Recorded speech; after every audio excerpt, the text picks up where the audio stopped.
I was honored to be able to speak with you guys today. Unfortunately, I am having a very hard time cognitively organizing my thoughts. I hope you guys don't mind some amateur video editing as I try to convey some of the larger systemic issues that we face. It has been 789 days since March 13th, 2020, the day that everything came to a screeching halt. And here we are, over 2 years later, and our current estimates are that 10 to 30% of those infected with COVID will develop long COVID. In my long COVID story, I was diagnosed with the more obvious ailments that the doctors could see first. My inability to regulate my heart rate or blood pressure could be measured. The hives all over my body, rashes, wheezing could be seen and heard. And like many who were mostly healthy, I've been repeatedly horrified and outraged with the system and processes in place that I used to believe were there to support people in need.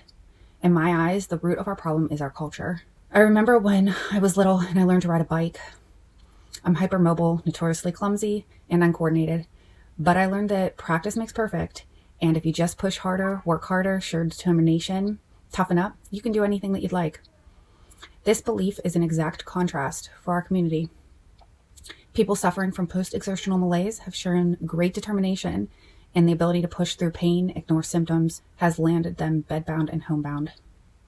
It's no surprise every time I meet someone with ME and long COVID that they tell me stories of their previous lives where they're successful, busy, driven, stubborn individuals who refused to give up until their bodies had forced them.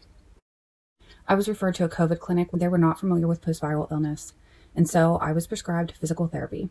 And 6 minutes on the exercise bike didn't seem like it should be a problem when I used to be able to do 30 minutes on the elliptical before I was sick. But 8 hours after each session, I became so severely ill that I would remain impaired for the following 4 days. I knew about the term graded exercise therapy and even the concept, but I didn't understand what exactly was at stake. And after 3 months of steady decline doing physical therapy, I was collapsing in Walmart, Kohl's, the grocery store, and even in my neurologist's front desk when I was trying to check out desperately. I read my doctor's notes and I see things like, if she is really as bad as she says she is, then she needs to go to the emergency room. I had seen at least 8 specialists before him, and I think what people fail to realize is, how are we going to get there? I finally started to accept what was happening, and I knew I needed a mobility aid. So I first asked my PCP for a prescription for a wheelchair. She said, I think it would be more appropriate coming from the cardiologist. So I asked the cardiologist for a prescription for a wheelchair. He said, I think it would be more appropriate coming from a physical therapist. So I asked my physical therapist for a prescription for a wheelchair. He told me I'm so young, he wouldn't want me to become dependent on it. I did eventually talk to a couple different doctors, and the COVID clinic wrote me the prescription for the wheelchair. But it feels like everything that we need for a better quality of life, we have to do on our own.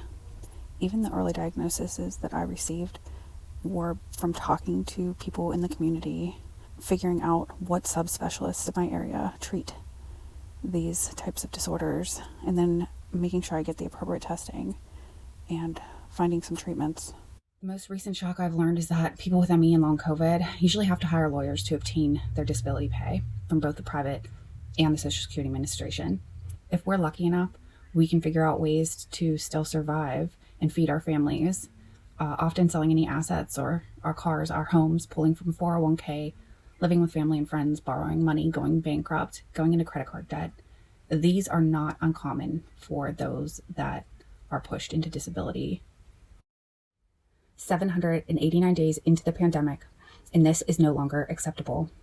The barriers to care for our community are many. If we were in corporate America, I would refer to these as our opportunities, and there is no shortage. With our limited energy, we show up and we speak up when we have the capacity. We demand accommodations in public places so that we can be safe and function in a world as much as possible. We push back on narratives that harm us. We hold people accountable for the harm that they are doing and try to stop them from perpetuating.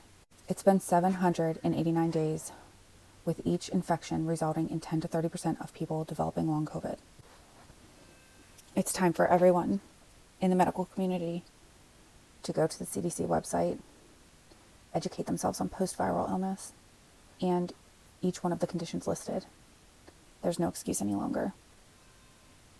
Thank you.